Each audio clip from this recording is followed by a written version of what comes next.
Good evening money persons, welcome to 220th daily money show.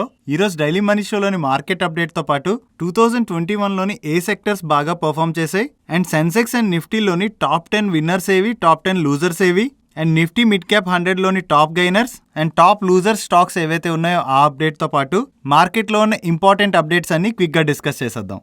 ముందుగా market update చూసినట్లయితే ఈరోజు సెషన్లో సెన్సెక్స్ 12 పాయింట్స్ కరెక్ట్ అయ్యి 57,794 పాయింట్స్ క్లోజ్ అయింది. నిఫ్టీ 9 పాయింట్స్ కరెక్ట్ అయ్యి 17,203 పాయింట్స్ క్లోజ్ అయింది.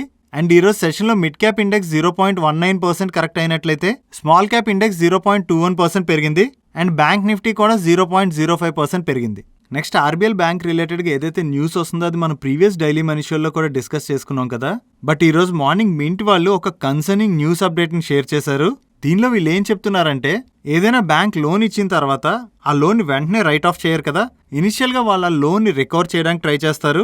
ఆ లోన్ అప్పటికీ రికవర్ అవ్వకపోతే దాని తర్వాత లోన్ని రైట్ ఆఫ్ చేస్తారు. బట్ ఆర్బీఎల్ బ్యాంక్ కేసులో ఏం జరిగిందంటే, వీళ్ళు ఇచ్చిన 300 crores లోన్ ఏదైతే ఉందో లోన్ని రైట్ ఆఫ్ చేశారు అన్నట్లుగా వీళ్ళు మెన్షన్ చేస్తున్నారు. సో ఈ ఇష్యూతోనే ఆర్బీఐ వాళ్ళు ఇంటర్వ్యూన్ అయినట్టుగా కూడా వీళ్ళు చెప్తున్నారు. ఒకవేళ నిజంగానే వీళ్ళు ఈ 300 crores లోన్ని 7 monthsలోనే రైట్ ఆఫ్ చేశారన్న న్యూస్ నిజమైనట్లయితే ఆర్బీఎల్ బ్యాంక్ రిలేటెడ్గా అది మనం సీరియస్ కన్సర్న్గా తీసుకోవచ్చు. అండ్ ఈ బ్యాంక్ రిలేటెడ్గా ఇది నెగిటివ్ ట్రిగర్ అవనున్నది. లెట్స్ సీ, ఇలాంటి ఇష్యూస్లోని రియల్ ఫ్యాక్ట్స్ మనకు కొన్ని రోజుల్లోనే తెలుస్తాయి, ఎక్కువ రోజులు ఇలాంటివి దాగవు. సో ఈ అప్డేట్ మార్నింగ్ రావడంతో మార్నింగ్ నుంచి ఆర్బీఎల్ బ్యాంక్ స్టాక్లో ప్రెషర్ కనిపించింది. చివరికి ఈరోజు సెషన్లో ఈ స్టాక్ 9.29% కరెక్ట్ అయింది. అండ్ ఇక్కడ నేను మీ అందరికీ ఒక విషయం చెప్పాలనుకుంటున్నాను. ఈ ఆర్బీఎల్ బ్యాంక్ లో ఏ రోజైతే ఇష్యూ స్టార్ట్ అయిందో ఆ రోజే స్టాక్ లో మ్యాసివ్ కరెక్షన్ కనబడింది కదా. దాని తర్వాత మీరు ఇక్కడ చూసినట్లయితే స్టాక్ లో కొంత రికవరీ కూడా కనబడింది. చాలా మంది ఇక్కడ బయింగ్ ఆపర్చునిటీ అనుకుని స్టాక్ ని కొంటా ఉంటారు. మేమేం చెప్దాం అనుకుంటున్నాం అంటే, అలాంటి కాల్స్ తీసుకోవడం అనేది చాలా రిస్క్ అవుతుంది. Especially financial sector related stocks లోని ఇంకా రిస్క్ అవుతుంది. సో ఈ పీక్ ప్రైస్ లో ఎవరైతే ఎంటర్ అవుతారో ఆ స్టాక్ మళ్ళీ ఆ ప్రైస్ కి వచ్చే ఛాన్స్ కూడా చాలా తక్కువ ఉంటుంది. సో కంగారు పడద్దు, ఇష్యూ మొత్తం సార్ట్అవుట్ అయ్యే వరకు వెయిట్ చేస్తూ ఉండడం అన్నది బెటర్.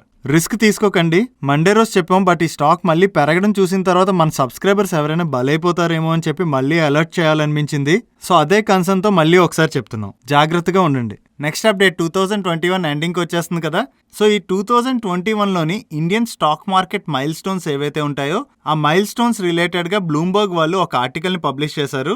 దానిలో ఉన్న ఇంపార్టెంట్ అప్డేట్స్ నేను మీకు ఇప్పుడు ఎక్స్ప్లెయిన్ చేస్తాను.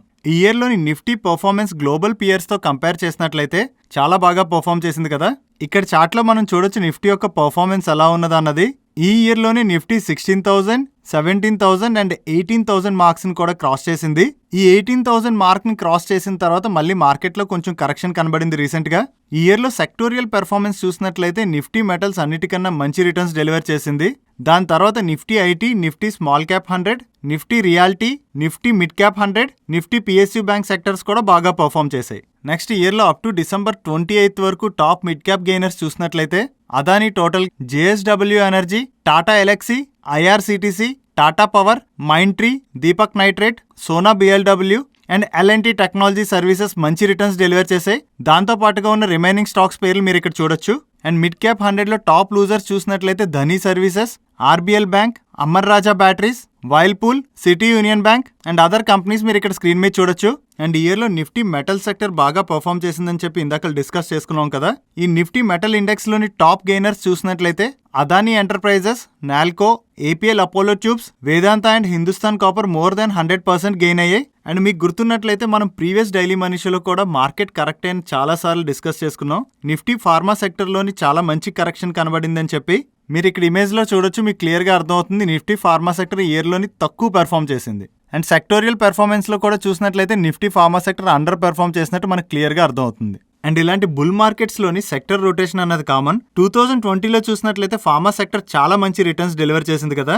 21లోని సెక్టర్ రొటేషన్లో భాగంగా మిగిలిన సెక్టర్స్తో కంపేర్ చేసినట్లయితే అండర్ పెర్ఫామ్ చేసింది. ఇలాంటి సెక్టర్ రొటేషన్ అన్నది బుల్ మార్కెట్స్లో కామన్గా జరుగుతుంటుంది. ఇలా జరిగినప్పుడే మనకి మంచి సెక్టర్స్ అట్రాక్టివ్ వాల్యుయేషన్స్లో దొరుకుతాయి. కరెంట్లీ చూసినట్లయితే pharma is at very attractive value zone. So ఎవరైనా ఫార్మా సెక్టర్లోని అలొకేషన్ తీసుకోవాలనుకున్నట్లయితే ఈ సెక్టర్లో మంచి కంపెనీస్ని సెలెక్ట్ చేసుకుని అలొకేషన్ తీసుకోవడం అన్నది ఇది చాలా మంచి time. And indices Sensex and నిఫ్టీలోని top 10 winners and top 10 losers చూసినట్లయితే ఫస్ట్ నిఫ్టీ విషయంకి వచ్చినట్లయితే టాప్ 10 విన్నర్స్లోని టాటా మోటార్స్, హిండాల్కో, టెక్ మహేంద్ర, విప్రో లాంటి స్టాక్స్తోని ఇతర స్టాక్స్ మీరు ఇక్కడ చూడొచ్చు. అండ్ టాప్ 10 లూజర్స్ మనం చూసినట్లయితే Hero motor corp, Kotak Mahindra bank, doctor Reddy's, Bajaj auto, HDFC life and other stocks మనకి ఇక్కడ కనిపిస్తున్నాయి కదా. అండ్ కమింగ్ టు సెన్సెక్స్లోని టాప్ 10 విన్నర్స్ చూసినట్లయితే tech Mahindra, Wipro, Bajaj Finserv, Tata steel and other స్టాక్స్ని మీరు ఇక్కడ చూడొచ్చు. అండ్ సెన్సెక్స్లో టాప్ 10 లూజర్స్ చూసినట్లయితే Kotak Mahindra bank, doctor Reddy's, IndusInd bank, Maruti Suzuki and other stocks మీకు ఇక్కడ కనిపిస్తున్నాయి కదా. ఇక్కడ స్క్రీన్ మీద నేను చూపించిన స్టాక్స్ లిస్ట్ ఏదైతే ఉందో అది ఒకవేళ మీకు క్లియర్గా కనిపించలేనట్లయితే ఈ ఇమేజెస్ని ఈ వీడియో అప్లోడ్ చేయకముందు మన టెలిగ్రామ్ ఛానల్లో షేర్ చేస్తాను. మీరు అక్కడి నుంచి డౌన్లోడ్ చేసుకుని చదవచ్చు. ఒకవేళ మీరు కనుక మన టెలిగ్రామ్ ఛానల్లో లేనట్లయితే టెలిగ్రామ్ యాప్ డౌన్లోడ్ చేసుకుని మనీ పర్సన్ సెర్చ్ చేసినట్లయితే మీకు 2,98,000 సబ్స్క్రైబర్స్ పైన ఒక ఛానల్ కనిపిస్తుంది. ఇది మన official money purse Telegram channel. ఈ ఛానల్లో జాయిన్ అవడం ద్వారా ఇలాంటి ఇంపార్టెంట్ అప్డేట్స్తో పాటు మార్కెట్ రిలేటెడ్ అప్డేట్స్ కూడా మీరు ఎప్పటికప్పుడు తెలుసుకోవచ్చు. నెక్స్ట్ అప్డేట్ చూసినట్లయితే సిఎన్బిసి న్యూస్ యాంకర్ దగ్గర నుంచి ఒక ట్వీట్ వచ్చింది. ఆయన ఈ ట్వీట్లో ఏం చెప్తున్నారంటే గ్లెన్మార్క్ స్టాక్ని ఫోకస్ చేయమని. దానికి రీజన్ చూసినట్లయితే లాస్ట్ ఫ్యూ డేస్ నుంచి మన దగ్గర కూడా కోవిడ్ కేసెస్ పెరుగుతున్నాయి కదా. అండ్ నిన్న చూసినట్లయితే చాలా రోజుల తర్వాత కేసెస్లో బాగా స్పైక్ కనిపించింది. సో దాంతోని సిఎన్బిసి వాళ్ళు డాక్టర్స్తో మాట్లాడినప్పుడు డాక్టర్స్ ఏమన్నారంటే రీసెంట్గా వస్తున్న కోవిడ్ కేసెస్ ఏవైతే ఉన్నాయో దానివల్ల పేషెంట్స్ ఎవరికి ఆక్సిజన్ కానీ రెమిడివేజర్ కానీ ఇప్పటివరకు ఇవ్వలేదని ఓన్లీ ఫ్యాబిఫ్లూ విత్ మల్టీవిటమిన్సే రికమెండ్ చేస్తున్నట్లుగా చెప్తున్నారు. సో ఈ ఫ్యాబిఫ్లూ యొక్క సేల్స్ పెరిగినట్లయితే దాన్ని మ్యానుఫ్యాక్చర్ చేసే గ్లెన్మార్క్ వాళ్ళకి పాజిటివ్ కదా. సో దాంతో ఈయన గ్లెన్మార్క్ని ఫోకస్ చేయమన్నట్లుగా చెప్తున్నారు. సో దాంతో పాటుగా యూఎస్లో డైలీ నియర్లీ 5 lakh కేసెస్ వస్తున్నాయి. అండ్ యూకే అండ్ ఫ్రాన్స్లో కూడా నియర్లీ 2 lakh కేసెస్ వస్తున్నాయి పెర్ డే. సో ఈ కేసెస్ పెరగడం వల్ల కోవిడ్ టెస్టులు కూడా పెరుగుతాయి కదా. దాంతో డయాగ్నోస్టిక్ స్టాక్స్తో పాటు ఫార్మా కంపెనీస్ కూడా టైం వచ్చిందా అని చెప్పి ఈయన క్వశ్చన్ మార్క్ పెట్టి ట్వీట్ చేశారు. అండ్ మనం ఇందాక కూడా డిస్కస్ చేసుకున్నాం కదా, ఫార్మా సెక్టర్ అయితే మంచి అట్రాక్టివ్ వాల్యుయేషన్లో అయితే ప్రెజెంట్ దొరుకుతుంది. నెక్స్ట్ బజాజ్ ఫైనాన్స్ రిలేటెడ్గా రెడ్ బాక్స్ దగ్గర నుంచి ఒక అప్డేట్ వచ్చింది. ఆన్లైన్ యూజ్డ్ కార్ ప్లాట్ఫామ్ అయినటువంటి Cars24 వాళ్ళు బజాజ్ ఫైనాన్స్ తోని పార్ట్నర్షిప్ అనౌన్స్ చేసినట్లుగా. ఈ పార్ట్నర్షిప్ లో భాగంగా కస్టమర్స్ ఎవరైతే ఈ ప్రీ ఓన్డ్ కార్స్ ని Car24 ప్లాట్ఫామ్ ద్వారా కొంటారో ఆ కార్స్ కి బజాజ్ ఫైనాన్స్ వాళ్ళు ఫైనాన్సింగ్ చేయబోతున్నట్లుగా పీటీఐ నుంచి అప్డేట్ వచ్చినట్లు రెడ్ బాక్స్ వాళ్ళు ట్వీట్ చేశారు. Next micro cap pharma company అయిన క్రెప్స్ బయోకెమికల్స్ నుంచి ఒక అప్డేట్ వచ్చింది. వీళ్ళ బోర్డు ఈ రోజు మీట్ అయ్యి 100 crores worth 1 crore preferential shares ని ప్రైవేట్ ప్లేస్మెంట్ ద్వారా ఇప్కా ల్యాబొరేటరీస్ వాళ్ళకి అలాట్ చేసినట్లుగా వీళ్ళు అప్డేట్ చేస్తున్నారు. ఆల్రెడీ ఈ కంపెనీలోని ఇప్కా వాళ్ళు క్లోజ్ టు 50% స్టేక్ ని హోల్డ్ చేస్తున్నారు.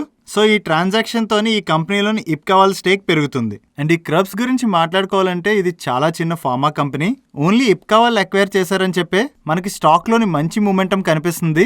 ఫైనాన్షియల్స్ పరంగా చూసినట్లయితే ఏమంత ఇంప్రూవ్మెంట్ లేదు. బట్ ఇప్కా వాళ్ళు చాలా మంచి మేనేజ్మెంట్ కాబట్టి ఫ్యూచర్ లో ఏమైనా చేంజెస్ తీసుకొస్తారేమో చూడాలి. యాజ్ ఆఫ్ నో అయితే wait and watch would be the better option. ఈ అప్డేట్ తో క్రబ్స్ బయోకెమికల్ స్టాక్ లో ఒక్కసారి జంప్ కనబడి 20% అప్పర్ సర్క్యూట్ లో లాక్ అయిపోయింది. నెక్స్ట్ ఈ రోజు మార్నింగ్ మారుతి సుజుకి రిలేటెడ్ గా 18 నుంచి ఒక అప్డేట్ వచ్చింది. దీనిలో వీళ్ళు ఏం అప్డేట్ చేస్తున్నారంటే మారుతి సుజుకి వాళ్ళు ఫ్లెక్స్ ఫ్యూయల్ ఇంజిన్స్ మీద వర్క్ స్టార్ట్ చేసినట్లుగా అండ్ త్వరలోనే ప్రోటోటైప్ వెహికల్ ని డెవలప్ చేస్తున్నట్లుగా వెండర్స్ కి ఇన్ఫార్మ్ చేశారని. ఈ ఫ్లెక్స్ ఫ్యూయల్ ఇంజిన్స్ ని వీళ్ళ స్మాల్ కార్ సెగ్మెంట్ ఏదైతే ఉందో దానిలో ఫిట్ చేయడానికి చూస్తున్నట్లు. నెక్స్ట్ ఇయర్ కల్లా ఈ ఫస్ట్ ఫ్లెక్స్ వెహికల్ ని వీళ్ళు టెస్ట్ చేసి లాంచ్ చేయడానికి చూస్తున్నట్లు. సో ఇనిషియల్ గా ఈ ఫ్లెక్స్ ఫ్యూయల్ వెర్షన్ వెహికల్స్ ఏవైతే ఉంటాయో వాటిని 1 మోడల్ తో మార్కెట్ లో లాంచ్ చేసి టెస్ట్ చేయబోతున్నట్లు. అండ్ అలాగే flex fuel kit PLA scheme ఏదైతే ఉందో దానిలో పార్టిసిపేట్ చేయడానికి కూడా కంపెనీ ఆలోచిస్తున్నట్లుగా. అండ్ హయ్యర్ బ్లెండ్ ఫ్యూయల్ అవైలబిలిటీలోకి వచ్చిన తర్వాత ఈ ఫ్లెక్స్ ఫ్యూయల్ వెహికల్స్ యొక్క మాస్ ప్రొడక్షన్ కి పాసిబిలిటీ ఉందని అండ్ మన ప్రీవియస్ డైలీ మనీ షోలో కూడా డిస్కస్ చేసుకున్నాం కదా. నితిన్ గడ్కరీ గారు ఈ ఫ్లెక్స్ ఫ్యూయల్ వెహికల్స్ ని నెక్స్ట్ 6 months లో లాంచ్ చేయాలని కార్ మేకర్స్ కి అడ్వైస్ చేసినట్లుగా. సో త్వరలోనే మనం ఈ ఫ్లెక్స్ ఫ్యూయల్ వెహికల్స్ ని చూడొచ్చు అనమాట. ఒకవేళ ఈ ఫ్లెక్స్ ఫ్యూయల్ వెహికల్స్ కానీ డిమాండ్ కానీ పెరిగినట్లయితే ఆటో కంపెనీస్ తో పాటు ఇథనాల్ రిలేటెడ్ కంపెనీస్ ఏవైతే ఉంటాయో లైక్ ప్రాజ్ ఇండస్ట్రీస్ గానీ, షుగర్ స్టాక్స్ గానీ, అదర్ ఇథనాల్ రిలేటెడ్ కంపెనీస్ ఏవైతే ఉంటాయో వాటన్నిటికీ పాజిటివ్ గా మనం అర్థం చేసుకోవచ్చు. Next update Nitin spinners limited దగ్గర నుంచి వచ్చింది. వీళ్ళ బోర్డు ఈ రోజు మీట్ అయ్యి ఎక్స్పాన్షన్ ప్రాజెక్ట్ లో భాగంగా 950 crores క్యాపిటల్ ఎక్స్పెండిచర్ ని అప్రూవ్ చేసినట్లుగా. అండ్ ఈ క్యాపిటల్ ఎక్స్పెండిచర్ కి మోడ్ ఆఫ్ ఫైనాన్సింగ్ వీళ్ళ ఇంటర్నల్ అక్యూరల్స్ అండ్ డెట్ రూట్ లో చేయబోతున్నట్లు. అండ్ వీళ్ళు ఏదైతే ఈ కెపాసిటీ ఎక్స్పాన్షన్ ప్లాన్ చేస్తున్నారో అది అప్రాక్సిమేట్లీ 20 months లోని యాడ్ అవబోతున్నట్లు. ఈ కెపాసిటీ ఎడిషన్ ని వీళ్ళు increasing demand and product portfolio యొక్క వైండింగ్ కాంపిటేటివ్ కాస్ట్ అడ్వాంటేజ్ లో భాగంగా చేస్తున్నట్లుగా వీళ్ళు అప్డేట్ చేస్తున్నారు. నెక్స్ట్ రమా స్టీల్ ట్యూబ్స్ నుంచి ఒక అప్డేట్ వచ్చింది. వీళ్ళకి ఉత్తరప్రదేశ్ పవర్ కార్పొరేషన్ లిమిటెడ్ దగ్గర నుంచి 43.3 మిలియన్ రూపీస్ ఆర్డర్ వచ్చినట్లుగా, ఈ ఆర్డర్ లో భాగంగా వీళ్ళు 2500 ఎలక్ట్రిక్ పోల్స్ ని సప్లై చేయబోతున్నట్లుగా, అండ్ వీళ్ళకి ప్రీవియస్ గా కూడా ఈ ఉత్తరప్రదేశ్ పవర్ కార్పొరేషన్ లిమిటెడ్ దగ్గర నుంచి 7000 పోల్స్ కు ఆర్డర్ వచ్చినట్లుగా కూడా చెప్తున్నారు. ఈ ఆర్డర్స్ తోని రమా స్టీల్స్ బుక్ యొక్క ఆర్డర్ బుక్ స్ట్రెంగ్తెన్ అవబోతున్నట్లు అండ్ మార్కెట్ లో వీళ్ళ క్రెడిబిలిటీ కూడా పెరగబోతున్నట్లుగా వీళ్ళు అప్డేట్ చేస్తున్నారు. ఈ అప్డేట్ తో రమా స్టీల్ ట్యూబ్ స్టాక్ 10% పెరిగి అప్పర్ సర్క్యూట్ లో లాక్ అయిపోయింది. నెక్స్ట్ ఈ రోజు సెషన్ లో కల్పతరు పవర్ ట్రాన్స్మిషన్ లిమిటెడ్ నుంచి ఒక అప్డేట్ వచ్చింది. వీళ్ళు 1516 క్రోర్స్ వర్త్ న్యూ ఆర్డర్స్ ని రిసీవ్ చేసుకున్నట్లుగా, ఈ ఆర్డర్స్ మనం చూసినట్లయితే పవర్ ట్రాన్స్మిషన్ బిజినెస్ లో భాగంగా India, Africa and south America నుంచి ఆర్డర్స్ రిసీవ్ అయినట్లు, అండ్ వీళ్ళ ఇంటర్నేషనల్ సబ్సిడరీ కూడా యూరోప్ లో న్యూ పవర్ ట్రాన్స్మిషన్ ప్రాజెక్ట్స్ ని విన్ అయినట్టుగా వీళ్ళు అప్డేట్ చేస్తున్నారు. ఈ అప్డేట్ తో కల్పతరు పవర్ ట్రాన్స్మిషన్ స్టాక్ 4.85% పెరిగింది. నెక్స్ట్ కీమియా బయోసైన్సెస్ లిమిటెడ్ దగ్గర నుంచి ఒక అప్డేట్ వచ్చింది.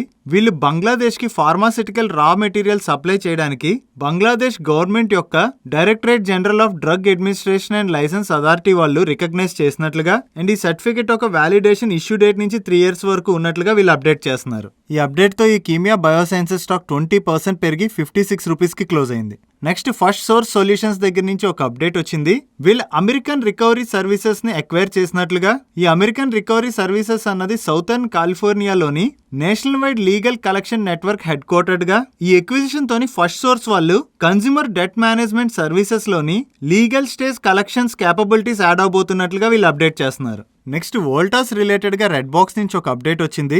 షాంఘైకి చెందినటువంటి హైలీ గ్రూప్ వాళ్ళు వోల్టాస్ వాళ్ళతోని ఇండియాలోని జాయింట్ వెంచర్ ని సెటప్ చేయడానికి చూస్తున్నట్లుగా, అండ్ ఈ జాయింట్ వెంచర్ లో భాగంగా ఎయిర్ కండిషనర్స్ యొక్క కంప్రెసర్స్ ని మ్యానుఫ్యాక్చర్ చేయబోతున్నట్లుగా రూటర్స్ వాళ్ళు అప్డేట్ చేసినట్లుగా రెడ్ బాక్స్ వాళ్ళు ట్వీట్ చేశారు. ఈ రోజు సెషన్ లో డెల్టా కార్ప్ స్టాక్ 4% పైన కరెక్ట్ అయింది కదా. దాని రిలేటెడ్ గా ఉన్న అప్డేట్ చూసినట్లయితే ఒమిక్రాన్ కేసెస్ అన్ని స్టేట్స్ లోని బాగా పెరగడంతో గోవా గవర్నమెంట్ వెడ్నెస్డే రోజు కొన్ని రిస్ట్రిక్షన్స్ అనౌన్స్ చేసింది. వీళ్ళు casinos, cinema halls, auditoriums, river క్రూజెస్, water parks and entertainment parks ఏవైతే ఉంటాయో అవి మాక్సిమం 50% కెపాసిటీతోనే రన్ చేయాలని చెప్పి, అండ్ నాన్ వ్యాక్సినేటెడ్ పీపుల్ ఎవరైతే ఉంటారో వాళ్ళని గోవాలోకి రావడానికి రిస్ట్రిక్ట్ చేస్తున్నట్లుగా గోవా గవర్నమెంట్ నిన్న అనౌన్స్ చేసింది. యాక్చువల్లీ ఈ సీజన్ ఏదైతే ఉంటుందో అది గోవాలోని మోస్ట్ హ్యాపెనింగ్ సీజన్ కదా. సో ఎక్కువ మంది టూరిస్టులు గోవాకు వచ్చినట్లయితే గేమింగ్ అండ్ హాస్పిటాలిటీ సెగ్మెంట్స్ ని ఆఫర్ చేసే డెల్టా కార్ప్ అది పాజిటివ్. సో ఇప్పుడు గవర్నమెంట్ ఈ ఫ్రెష్ రెస్ట్రిక్షన్స్ ఏవైతే విధించిందో దాంతో ఈ రోజు సెషన్ లో డెల్టా కార్ప్ స్టాక్ లోని మనకు ప్రెషర్ కనిపించింది. That's it for today's daily money show guys.